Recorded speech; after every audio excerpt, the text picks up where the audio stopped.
అయితే cinema industry బాగుందంటావు TV industry కన్నా? చాలా బాగుంది. ఓకే.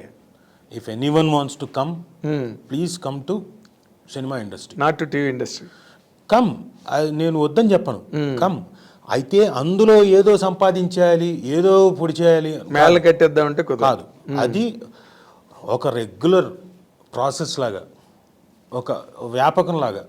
రోజుకి మనకి ఎక్కడో చోట మనం చాలామందికి వర్క్ చేయాలన్న తాపత్రయం ఉంటుంది, ఇంట్లో ఖాళీకి కూర్చోలేరు. అవును. అలాంటి వాళ్ళు ఏంటంటే వచ్చిన తర్వాత రోజుకు 3-4 గంటలు టైం స్పెండ్ చేయడానికి, అది ఓకే.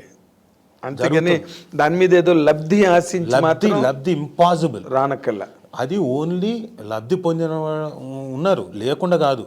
మంజులా నాయుడు గారు వాళ్ళు లబ్ధి బాగా పొందారు కదా. మరి రుతురాగాలు అవన్నీ, రుతురాగాలు తర్వాత చక్రవాకం, ఇంకా మిగతావి సూపర్ డూపర్ హిట్లు వాళ్ళవి. వాళ్ళకి దేవర్ కింగ్స్, లెజెండ్స్. అవును, లెజెండ్స్. వాళ్ళ తప్ప ఇంకెవ్వరూ సంపాదించలేదు.